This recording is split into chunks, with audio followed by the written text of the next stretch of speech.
as we all know, the internet is changing the world. Another word for change is revolutionize. Okay? So this is the first of 4 lectures about the internet digital media. It's introductory. And the question that I want us all to consider today is the internet a revolution? Is it a virtual revolution? Okay?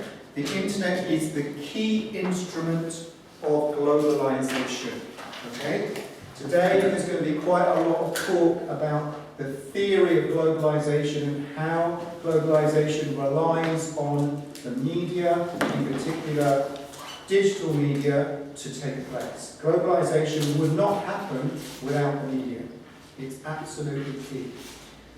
I'm going to show you a clip from a documentary called The Virtual Revolution by Alex Krotowski, she's a media professor, well, she's a journalist, but she's also a media academic at London School of Economics. She made this interesting documentary. I think it's something like 2008. I'm not absolutely sure. It's a few years old now. She has a very particular point of view about the internet. She argues in this documentary that the internet is levelling political society. She thinks it's a tool of liberalism and democracy and progressive political change. I'm going to play you the first few minutes of this documentary called The Virtual Revolution, about the internet. At the end of the lecture, I will show you a clip of an independent documentary about the internet that has a very different perspective, and you can make up your own minds. Let's watch the clip first of all.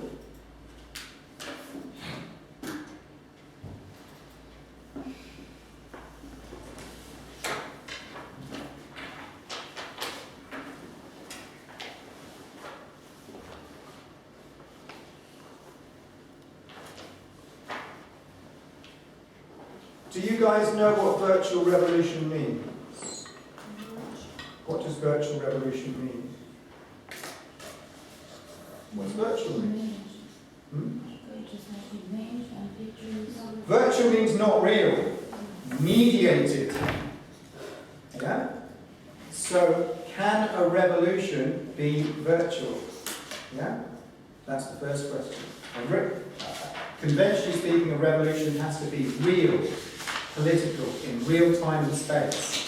Can the internet make a revolution? Is the internet a revolution?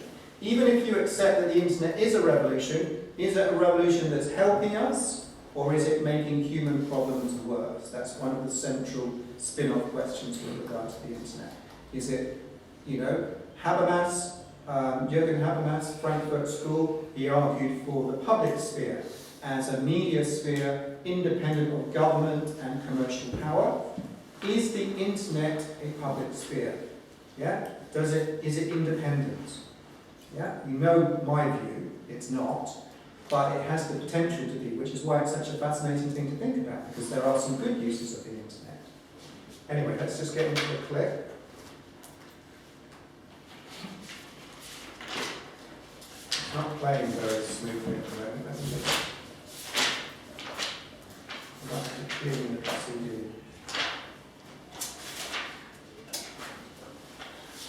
It's got a bit old. I think I'll use YouTube.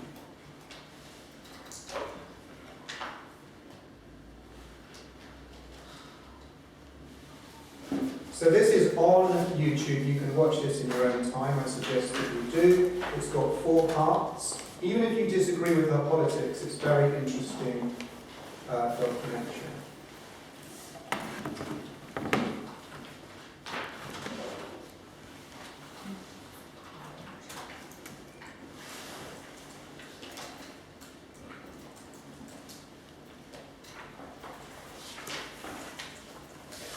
World Wide Web brought the great levelling its early pioneers dreamed of. Dr. Alex Krotowski investigates the virtual revolution now on BBC Two and on BBC HD. Africa, the birthplace of mankind. But it's not the past that brings men there, it's the future. Africa Africa has just been plugged into broadband. And as the World Wide Web grows and spreads across the continent, it's transforming all that it touches. The small town of Abiriu in Ghana is just one of the latest to be hooked up to the globe. I'm traveling with Sir Tim Berners-Lee, the man who invented the web. It's 20 years since he made his breakthrough, and now the divide between the digital haves and have-nots is shrinking fast. I think the web is about connecting humanity. Now we've got to the point. This guy, Tim Berners-Lee, is English. He's amazing. He is not like Bill Gates. He hasn't made any money from the internet, but he is the architect of the World Wide Web, which is designed to be a free network for people to connect. His politics is always that the internet should be a leveler, that it should be open and free and cheap. Yeah?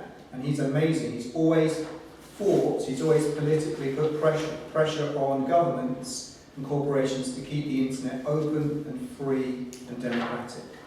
Okay? He's a really interesting figure. That 20-25% of the world are using it, and suddenly the question is, what about the other 80%?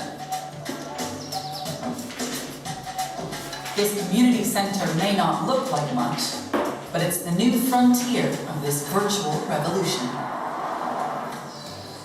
It was a little bit like going back in time to when people first came across the web.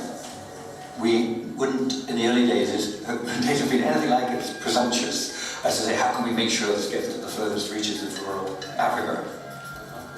But what exactly is it that we've created for the last 20 years? What does it mean? Is our wired digital world a blessing or a curse? If the web does take root in Africa, as it has done elsewhere, then this will be the next continent to be reshaped by the digital revolution. But how has the web affected us in the 20 years since it was created? And what does that mean for the future of the people here and the majority of the world who aren't yet connected? The web is the defining technological revolution of our lifetimes. Almost 2 billion of us are now online. And in the 10 years that I've been studying the web and writing about it as a journalist, I've seen it take our world and shake it apart. The web has created unimaginable wealth, yet encouraged millions to work for nothing. It's challenged authority, yet allowed regimes to spy and censor as never before. And it's been blamed for creating a generation of web addicts that opened up new realms of knowledge. In this series, I'll be meeting all the pioneers and key players. Everybody from Google to Facebook, Twitter to Amazon. The people who've helped bring about this seemingly unstoppable leveling of power, culture, and values that's having such an impact on all of our daily lives. It's really clever, isn't it? It's like an ad. It's really smooth. It makes you think that it's right.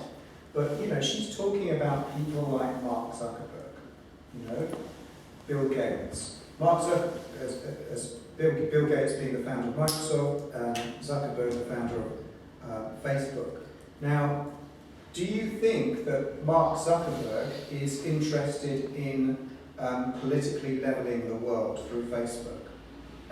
He's an oligarch, he's a billionaire, he's made billions of dollars from Facebook.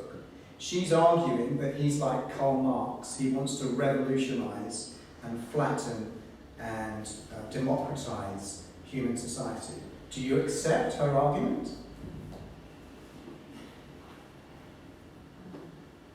Do you? Why? You said no. Why? No. Hang on. Because I saw some news before. Mark Zuckerberg just gave the data to the government, to the US government, Yeah. and in the court, and the judgment asked him. So all I'm trying to say at this stage, and you can make up your own minds, is that her voice as the documentary filmmaker, is the voiceover, Alex Krotowski. She's like a neoliberal pluralist voice. She believes that, you know, there's no contradiction between commercial ownership of the internet and political progress, democracy and liberalism. Yeah? And she's made this documentary to kind of prove that she thinks that there's lots of hope and freedom and emancipation that can result from the internet. And in some ways, she's right. Because we can think of the Arab Spring uprisings in 2011, we can think about WikiLeaks, all sorts of social movements have sprung up on the internet, like the Me Too movement and so on and so forth. But if we go back to the beginning of the course, where I pointed out that most media is commercial and political, we've got the same ideological problem. The people who own the big social media companies, Google, Facebook, Twitter, and so on, Amazon and so on, they are billionaires. And they are promoting, and also Rupert Murdoch, and they are promoting an ideology of making poor people accept the conditions of their poverty. Yeah? So it's a kind of top-down ideology that is serving the status quo and serving the interests of powerful billionaires who are running the world, because it's no coincidence at the same time that the people who are in power in Britain and America and China and Russia and Brazil, they're all right-wing oligarchs, yeah, who are using Facebook, social media, digital material to control people's political interests. So, unfortunately, where she's wrong is that all the data, the big so-called big data that comes out of social media, is being manipulated to actually stop democracy. What's frustrating is that the internet has the potential to be democratic, like with the Arab Spring uprisings in Egypt and in Tunisia in 2011. It did change authoritarian regimes into democratic ones, temporarily in Egypt, but we've still got this problem of ownership, political ownership, and how the political ownership shapes the values of the internet. Anyway, let's just watch a little bit more. Well, the web is how mankind communicates nowadays. It's like the internet has become a brain. It's the smartest brain in the world. It is an empowering tool that has more potential than any other that human civilization has ever developed. The world is just going to keep on getting more and more open. There's going to be more information available about everything. This is astounding technology, and we should just take a moment. I mean, he's saying, Zuckerberg, he makes me mad. He's saying that the world is getting more and more open, but he is giving platforms to right-wing fascists, white supremacists, racists. He's allowing all that propaganda to go onto Facebook, and he's doing nothing to stop it. Yeah? Freedom of information. So how can that be good? To celebrate the power and the reach that it gives us. And so this is the story of the web. But it's more than that. This is also the story of how the web is remaking our world.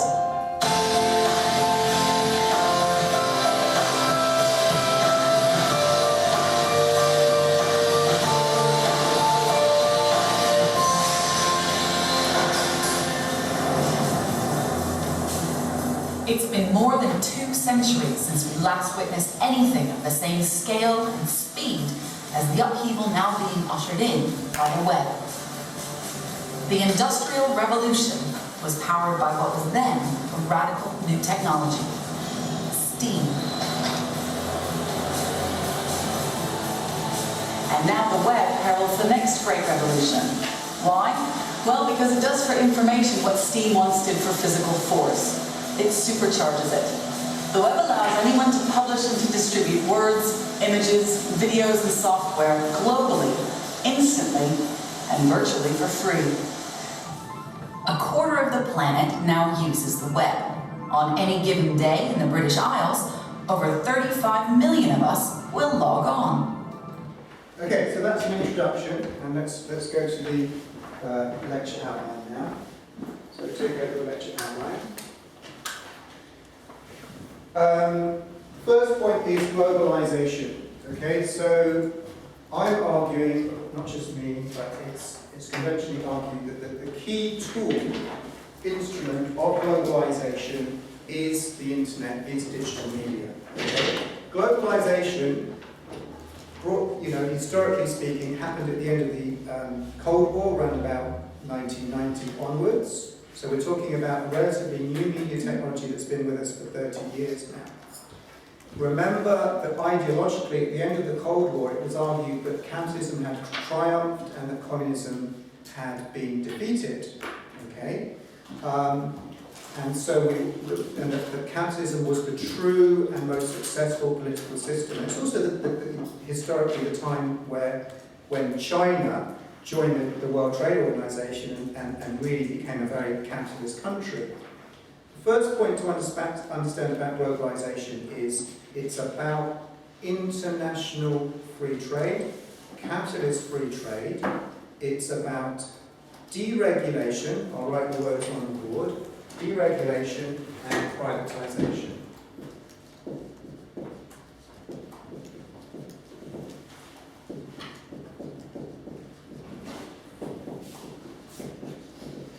This is the neoliberal idea, the Adam Smith idea, that the most efficient economic system is the market itself. So globalization is all about reducing to a minimum this state involvement. Governments should not be involved in international trade.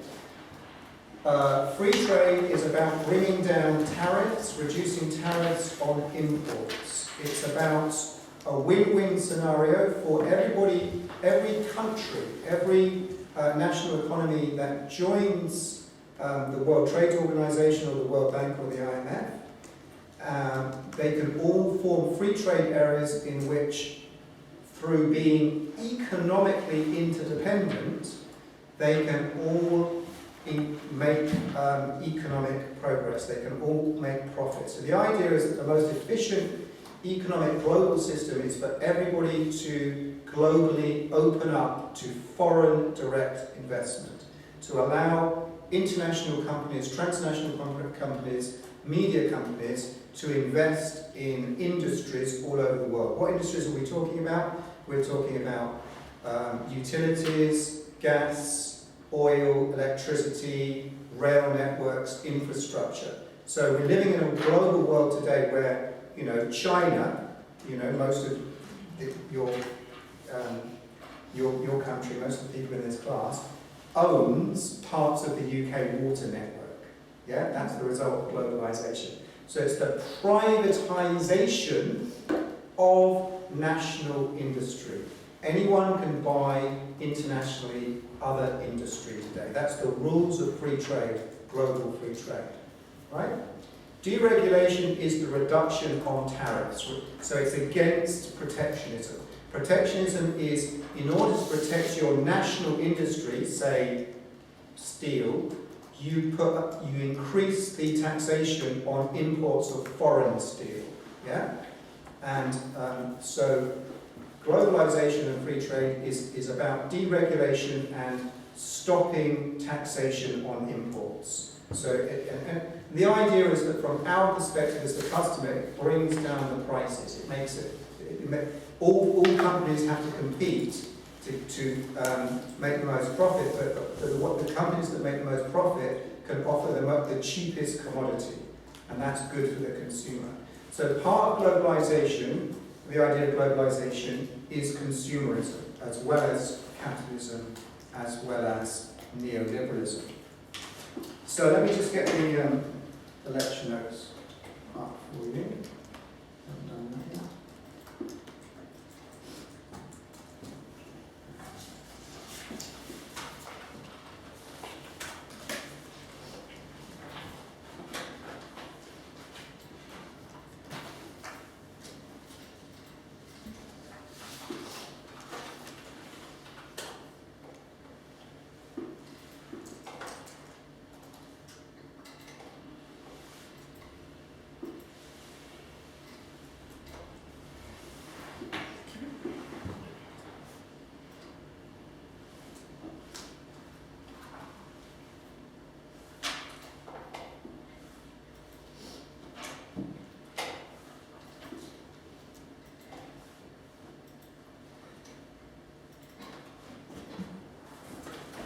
So, the first point I've already covered, interdependency. So if you take the European Union, okay, the European Union was broadly formed after the end of the Second World War in Europe, and the European Union was formed as a free trade area to try to prevent war between the major Western European powers, Britain, France, and Germany.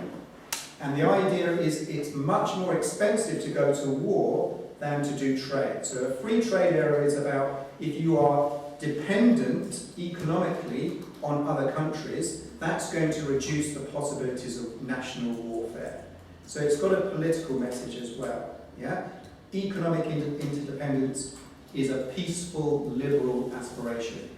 Make trade instead of war, reduce national tensions. Globalization is about the increased international, global movement of goods, commodities, and services. And viruses. Sorry to have to say that. The main vehicle of information, because we're really, a key part about globalization is information and communication, is the internet. But globalization involves the movement of information, money. Money is absolutely key to globalization. The fact that you can transact money, huge amounts of money, in a split second from one side of the planet to the other. All these financial transactions can happen in a split second.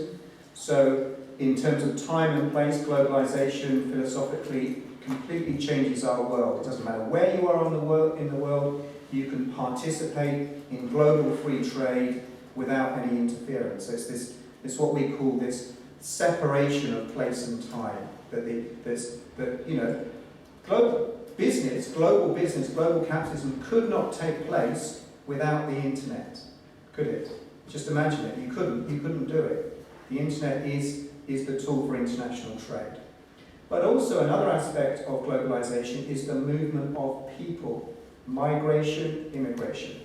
In the age that we're living in, because of global climate change and global warming, and and environmental destruction, more and more people are moving around the planet, not just for economic reasons to get a better job in a better country that has a higher standard of living, but also as a result of climate change and political and war and politics and so on and so forth.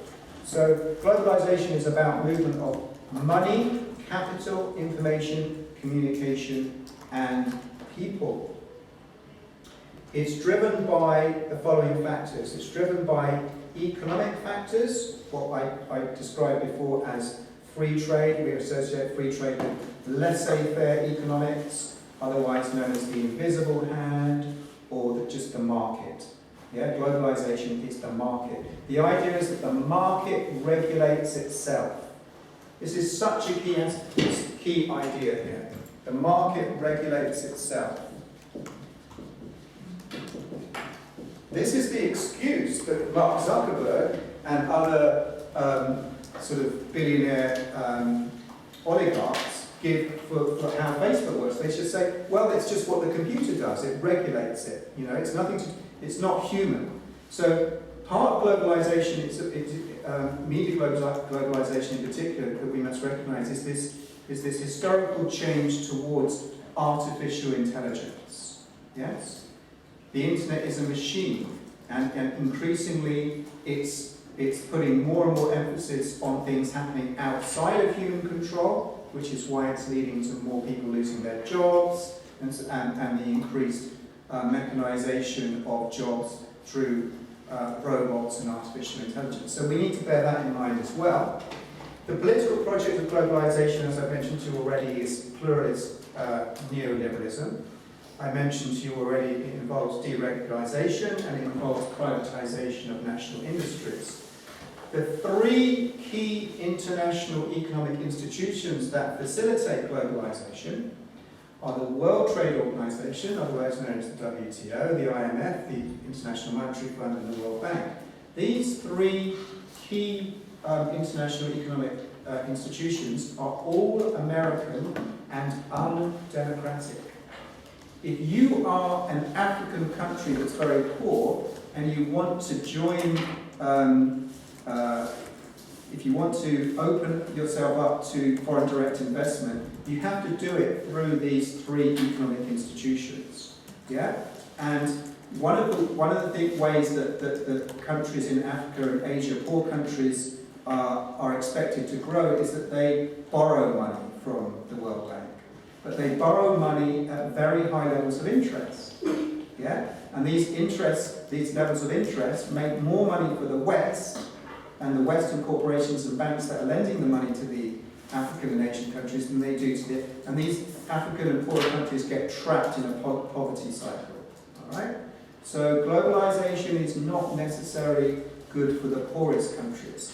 What we're saying is that the key players who benefit most from globalization are the biggest players. They are the Chinas, the Russias, the Americas, the Brazils. The big countries benefit from globalization. If you're a small country and you open up to free trade and foreign direct investment, you lose control over your economy. And you basically give your control to America or Washington. Yeah? So this is the key problem with globalization. Media globalization. It's no exaggeration to say that the global economy depends upon digital new media. It wouldn't happen without it. Computers, electronic point of sale. Most of us now, increasingly, we don't use cash. Increasingly, we use our credit or debit cards. When you pay for a product in a shop and you insert your card into the machine, this is called electronic point of sale. Do you know, this is going to sound a little bit paranoid and conspiracist, but nevertheless, do you know that when you use your credit card, it automatically goes into the internet, and combined with all your mobile phone usage or your internet usage, people can see very quickly where you are and what you're doing. So what we must understand is that even a simple credit card use, retail use in a shop, opens ourselves up to surveillance. Yeah? All our personal information is available and connected through the internet. So what they can do now, when I say they, I'm talking about global corporations, talking about military organizations as well, they can use our electronic point of sale credit card use, they can use our mobile phone data and our email use, and they can know exactly who we are, what we're buying, what we're thinking. What's free and open about that? Why do you think that in 2016, since the Brexit referendum and since the last American election, why do you think people like Boris Johnson and Donald Trump have come to power? Because through social media, using our data to influence our minds politically, they found the key to unlock democracy, to make us vote for people who are not good for us, who don't have, so basically, what I'm arguing is that social media, and I'll be talking about this later in the course, has also been a tool for oligarchs and right-wing political power to manipulate our political interests. Yeah? This is what you don't see in the documentary called The Virtual Revolution. Yeah? It's very scary. It's called surveillance capitalism.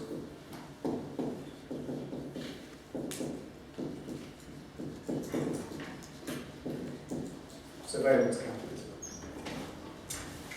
Transnational corporations, and I've said to you before on this course that it's no coincidence that the most powerful transnational corporations, the most successful ones in the world today, are all media companies. Yeah? The new politics is media companies. Yeah? They are influencing it's a global problem. Yeah? They are influencing politics across the world. Space and time uncoupled, that basically means that the internet enables human transactions, human exchanges, communication, information, and so on. It doesn't matter where you are, doesn't matter what time, you can always interact with somebody online.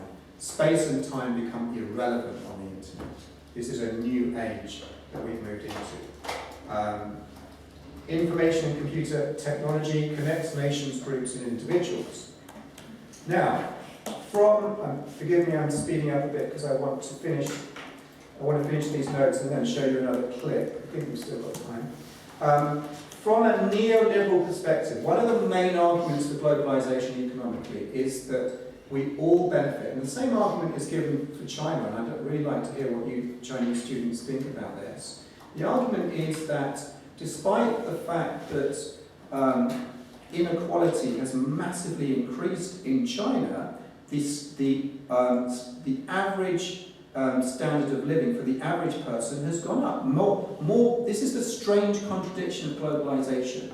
Many people have been lifted out of poverty as a result of globalization. But you get this, that's the good thing. But the bad thing is that the inequality has grown between poor and rich. So there are less poor people in the world because of globalization, true.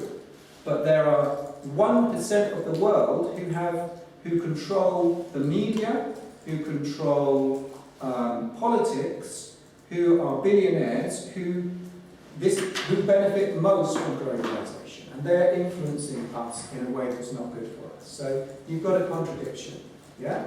There's more global poverty, but there's all the standard of the average standard of living has gone up as a result of globalization, and China is a good example of that.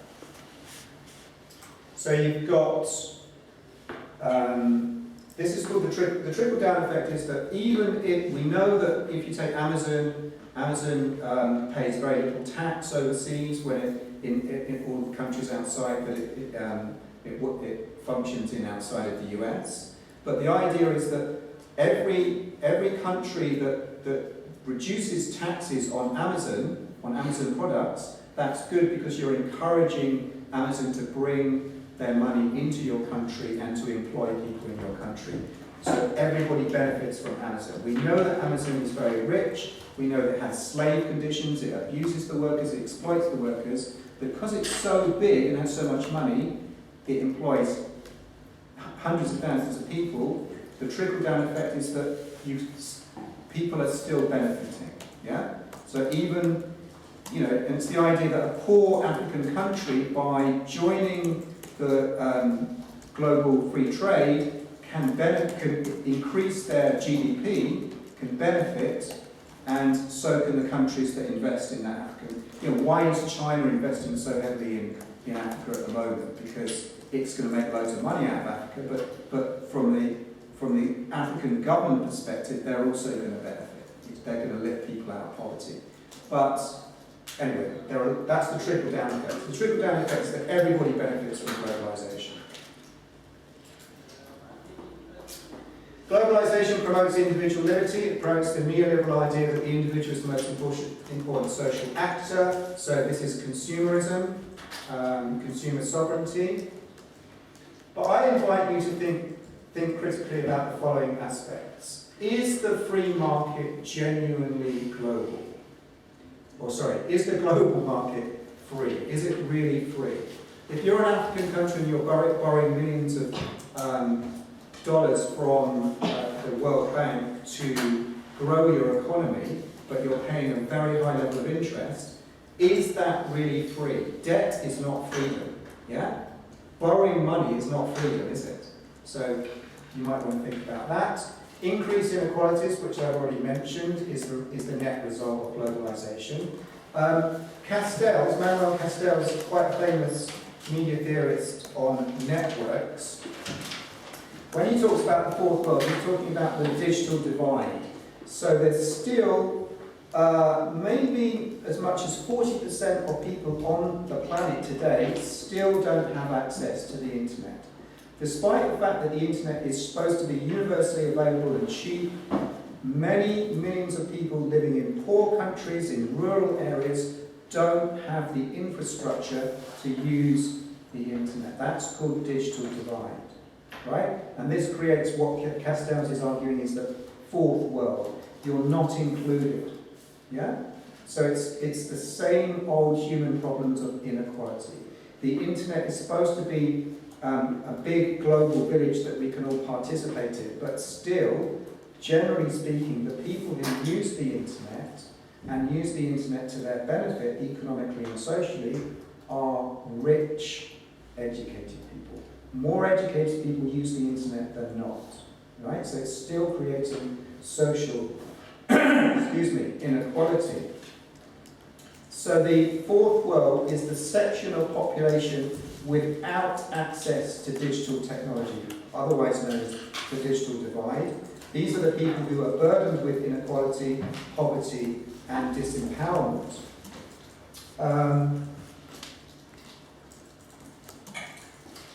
John Gray, former LSE philosophy professor, argues that global poor is a problem for rich countries. Watson argues that we've seen in recent years the emergence of gated communities. So this is the idea if you take, say, Brazil, and if you go to a big city like Sao Paulo in Brazil, you have really, really rich people living next to slums. They're called favelas in Portuguese in Brazil. And the people, rich people, live with these huge fences around them, right next door to the people who have no money. So this is clear evidence of inequality as a result of globalization. Poor people, rich people having to protect themselves from poor people, shutting themselves off, yeah? Gated communities. It's leading to more and more social disorder, and I think that's everything I want to say as an introduction to globalization and globalization of media so far. Any questions before I show you the next clip? Any questions?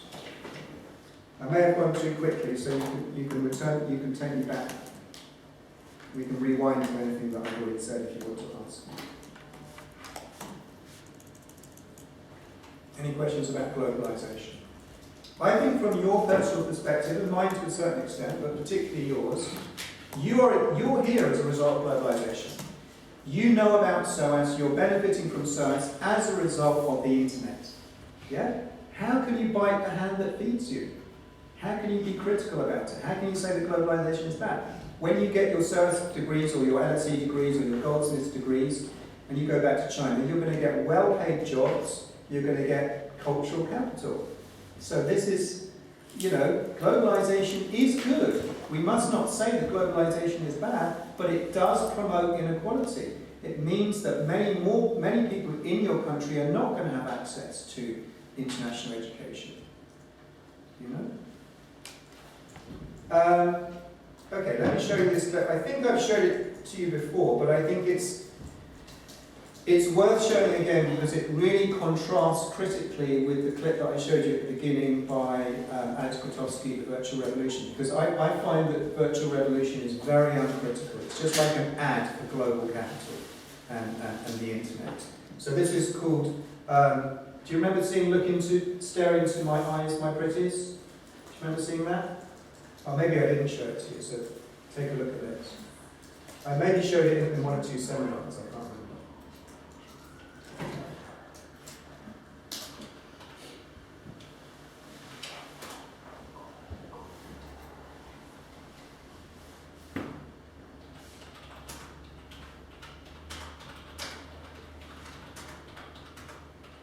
If you haven't watched it already, you'll recognise it quite quickly. This one? We've had HelloFresh now for about 4.5, 5 years, and we just love it because it's just so convenient. And it's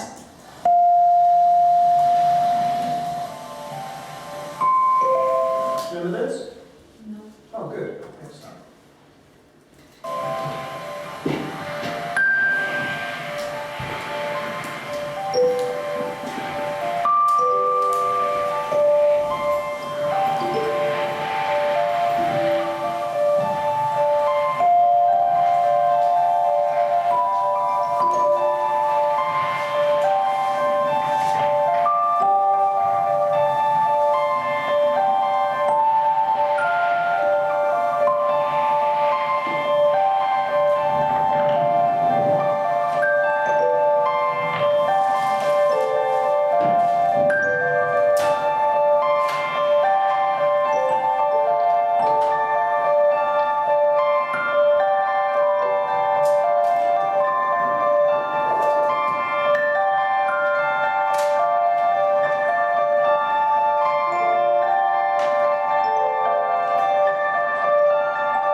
We live in a world of screens. More of us would know this if we look up and look around. Fingers that are glued to the screen. So this is the virtual, isn't it? We're spending more time, I mean, this is basic recent research. I'm sorry if I repeat myself. We're spending more time, you are, particularly young people like you, online than sleeping. Staring at, I mean, look, as soon as this lecture ends, what are you going to do? You're doing it now! It's like an addiction, but everybody's doing it so we don't notice it. But it's an addiction that's actually being caused by global capitalist companies that want you to support consumer capitalism. Yeah? Don't forget that all your data, your social media data, is being given to advertisers for free. You're just basically giving your information away, and we're all becoming the product. We're all putting our personal information online through social media. We're advertising ourselves. We're becoming an exploited product. It's crazy. And at the same time, the mobile phone is an instrument of surveillance. So from the outside, all our data on our phone can be read at any time, whether it's switched on or off. You know, all our information is going to big computers that is then being manipulated by commercial companies for advertising, but also in political data that can then influence your voting behaviour later in a democratic country. Yeah?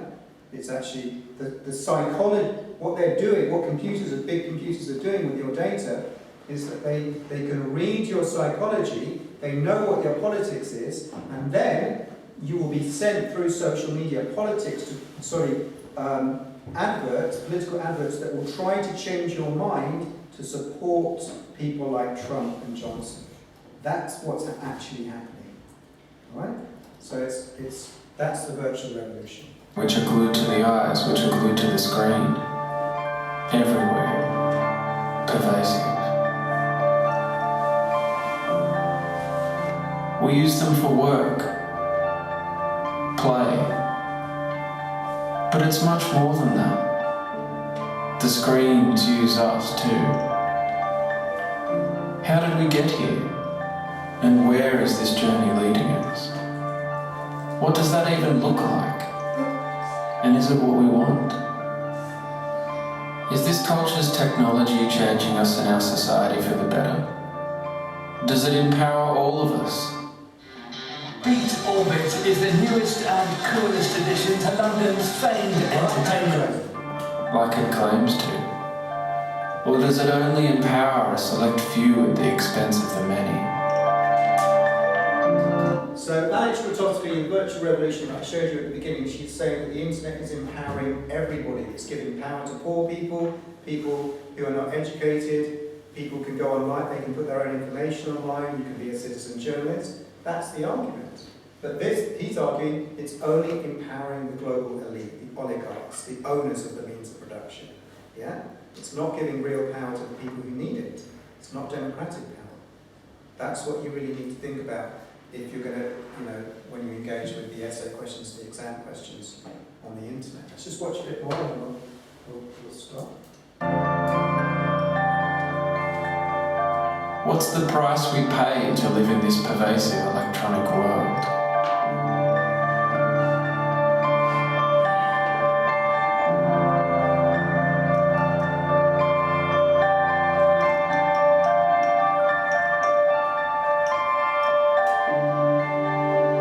This era is unprecedented, and perhaps never before has technology been so prolific and shaped our lives so intimately.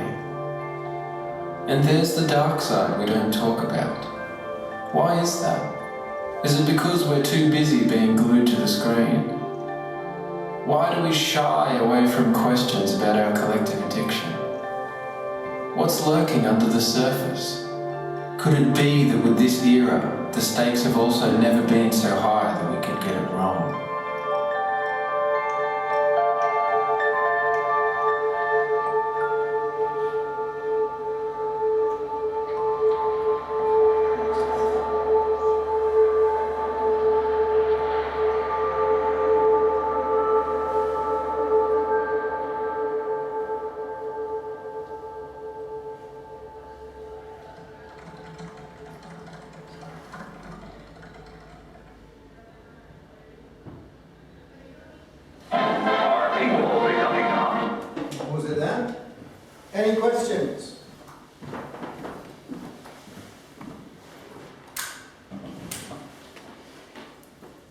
Any questions?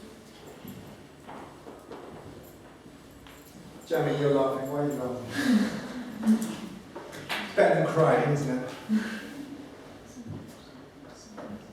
No?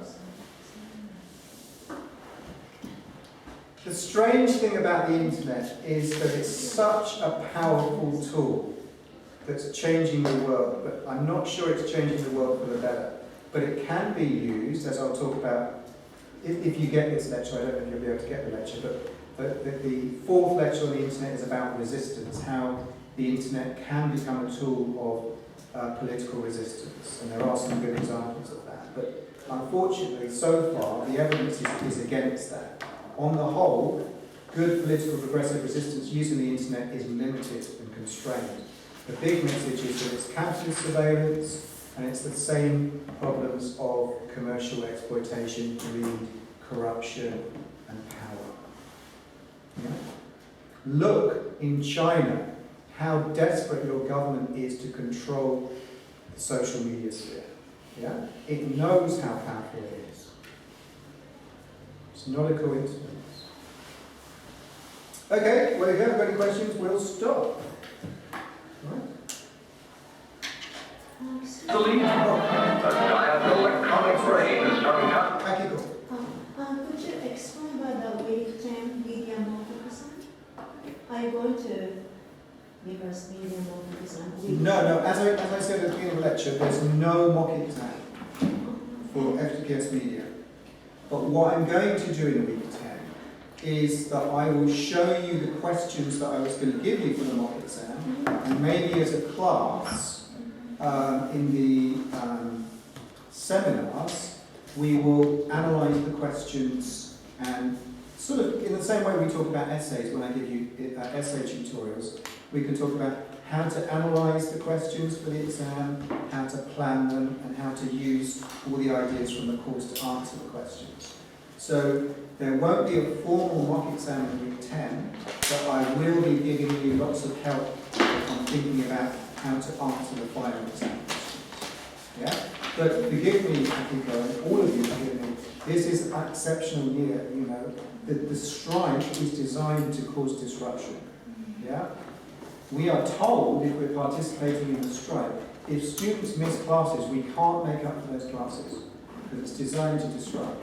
And it's designed to use, in a way, to make you pissed off, angry, but not angry with the teachers, because the teachers are suffering. It's to make you put pressure on the management, so the management offer better pay conditions to the teachers and stop taking away our pensions in the future. So that's the political reality of it. But yes, there will be no formal mock exam for FTPS Media in week 10, but I'll give you lots of help to think about the final exam. I think we can do that assignment, right? So how can I join the application? Well, what I also said, you've already had the pre-submission tutorial for the second assignment, haven't you? Mm-hmm. So you're ready to finish writing it, but you've got another month, basically. But there are 1 or 2 students who I'm supposed to speak to today who haven't had a pre-submission tutorial. So those students will be able to speak to me. Casey's one of them. Hands up who hasn't had a tutorial with me. Sorry, 1 minute. Yeah, 1 minute. Hands up. So you guys, I will email you, I promise, soon, and we'll fix some dates for week 10 for individual tutorials for the second assignment. But everybody else, you've already had your tutorials. So the second assignment, you're ready to produce, to go ahead with that. And you've got another 4 weeks, longer than you would usually have. Okay? So how do I bring the information for the multi-design question? Because I haven't figured it out exactly yet, but in week 10 there isn't a lecture. Okay? So probably on the Monday, but also maybe in the seminars on Friday, I will just be talking about the mock exam in week 10. There's no lecture. Alright? Good. Let me go and get it. Yeah, thank you. I'll go and get them. New books.